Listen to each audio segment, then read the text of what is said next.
Think for a moment about human history. Think about the history of the human race. Maybe you're thinking right now about a specific event in history, possibly a war, possibly the idea of a person giving a speech, maybe even the biblical story. I bet each person in this room thought of a different event or a different specific time in history. However, all of these points in history have one thing in common, and that is resistance. Resistance is a characteristic of human nature. It's something that's unavoidable. It can be found anywhere. Especially you find resistance surrounding the idea of change. In this presentation, I'll be discussing why clients resist consultants, the different faces that resistance can take, and what it might look like, as well as what clients are really resisting whenever they resist us as clients. The hardest part of consulting is coping successfully with the idea of resistance when a client resists you.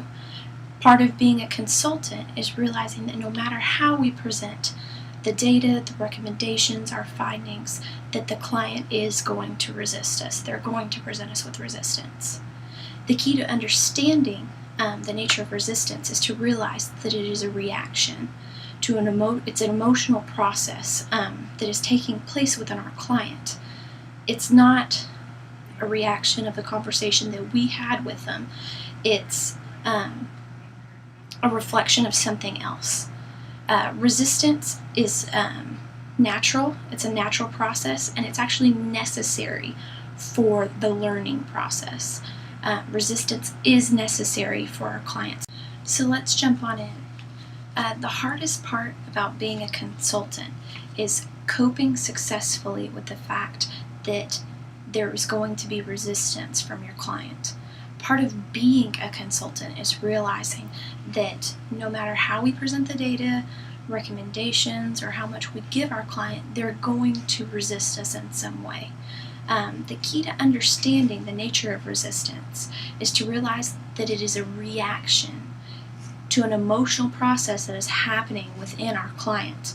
It is not a reflection of the conversation we're having with the client. Resistance is a natural process, and it's necessary in order for our clients to learn. It is a learning process. There are several skills consultants need to have in order to handle this type of resistance. The first skill consultants must have is to be able to identify the resistance that is even taking place, that it is actually going on. The second step is to view the resistance as a natural process. It is a sign that you are on point. You found the problem, you've hit your target. The third step is to support the client in expressing the resistance directly. The fourth step is not to express the resistance personally.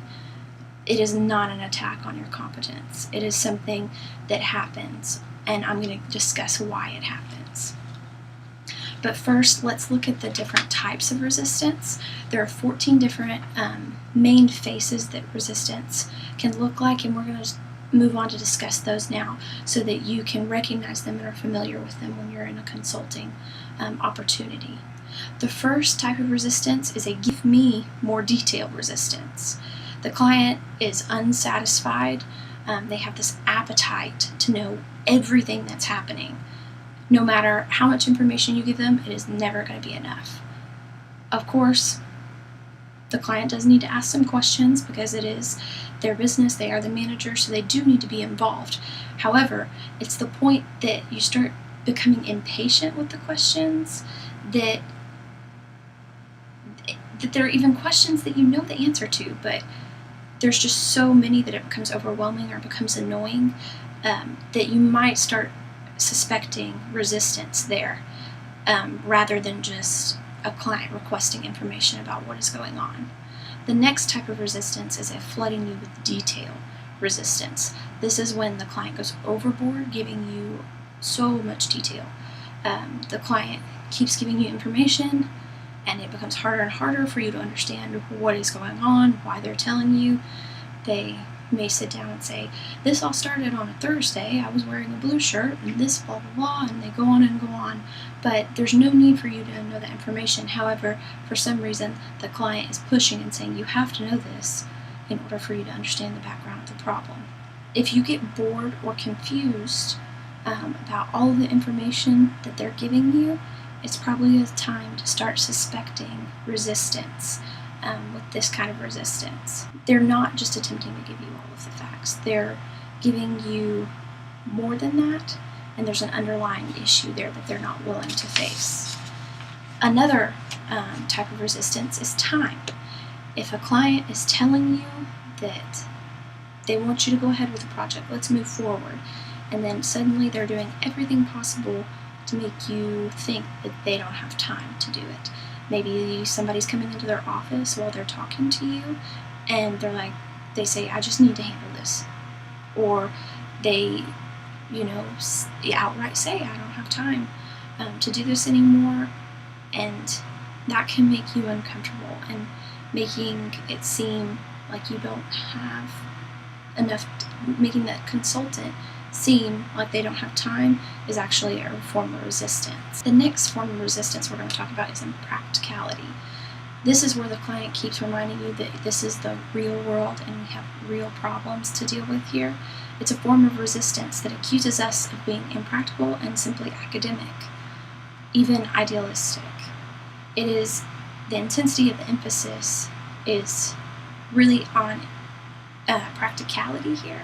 If that is their emphasis here, then it is probably a form of resistance, and we should suspect that, and that maybe this is an emotional issue that we're getting into here. The next form of resistance that we're going to talk about is the I'm not surprised.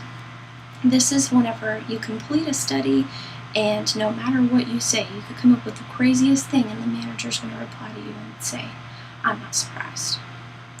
Well, when they do that, they are acting like being surprised is the worst thing possible, when in reality, it's not that big of a deal to be surprised.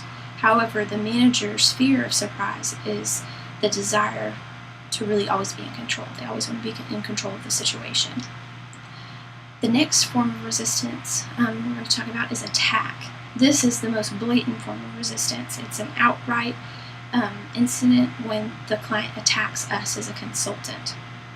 The goal is to make sure that we don't take the attack personally, simply recognize it as another form of resistance.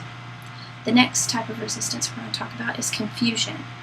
While there are some people that are totally confused by what we're trying to explain to them and present to them, if they keep pushing this and saying, I don't understand, I don't get it, I'm confused, even when we've explained it 4 or 5 times, it may be a time that we need to suspect resistance there, because the client is not actually moving forward with the project. They're not really trying.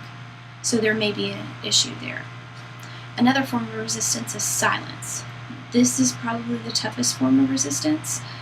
This is when the client is absolutely passive. They have no reaction to anything that you're saying.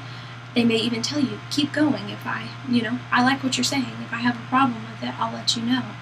But don't believe it. Do not ever accept silence as confirmation. It is not consent.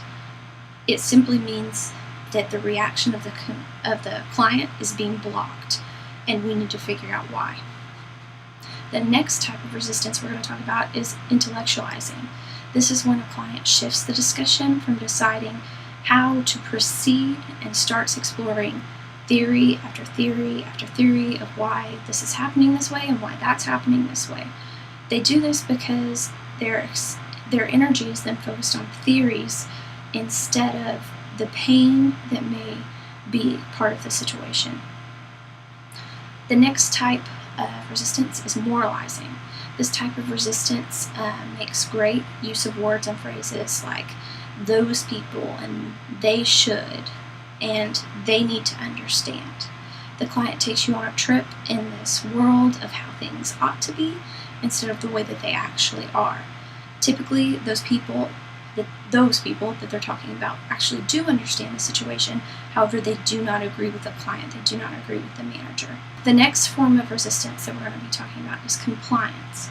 This is actually the most difficult form of resistance to really recognize, because the client is telling us exactly what we want to hear. They're agreeing with us and they're eager to jump onto the next thing. And it's hard to see compliance as resistance because you're getting what you want: agreement and respect. However, each client has some reservation. They're going to have a reservation about any course of action. It's when they don't express that reservation, at some point it's going to come out. At some point that reservation is going to come out, and perhaps in a destructive way if you don't attack it right then and there. The next form of resistance we're going to look at is methodology.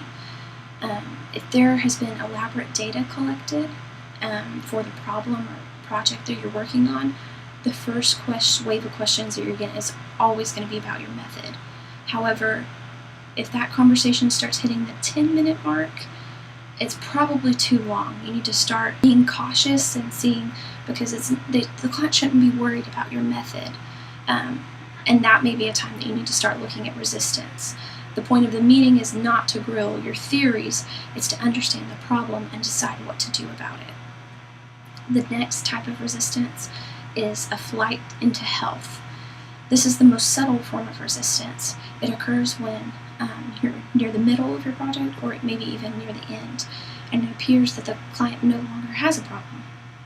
They may even tell you that, and that there's nothing to address anymore. There's nothing wrong with the situation improving for the client. However, most surface symptoms have an underlying problem that require attention.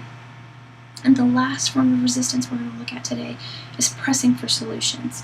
This is the client's desire for solutions, nothing but solutions. They may say, don't talk to me about problems, only talk to me about the solutions. Well, the desire for solutions can actually prevent the client from learning anything important about the nature of the problem. So, why are clients resisting? What are they really resisting whenever we come in as consultants? It is an extremely important concept to understand.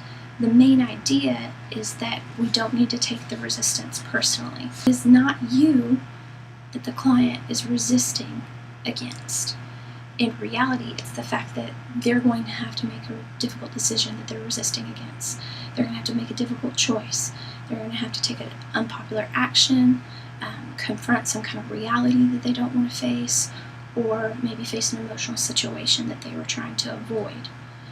You were most likely brought in by the manager because they're too close to the problem. They have an emotional investment in the possibility of what the solution could be. And they need a third party to help define the problem and the best solution for that. For example, some solutions that managers might be too closely involved in would be if they have a situation where they're going to have to fire somebody, or someone's not performing adequately, or maybe the manager's boss is part of the issue. That can be super uncomfortable for the manager because they don't want to confront their boss. When a manager is defensive, they're really defending their own managerial adequacy. And that's a natural thing to defend, and we need to understand that as consultants. Part of our jobs as consultants is to point out the difficult realities of the situation. It is important that we do that, and we do point out the realities instead of avoiding these truths just because we don't want the client to be resistant to us. In this presentation, we have reviewed why clients resist consultants, the different faces that resistance can take, and what we're likely going to see out in the field, as well as what clients are actually resisting when they're resisting us. Resistance is a natural reaction, one that all humans struggle with, especially when it comes to change.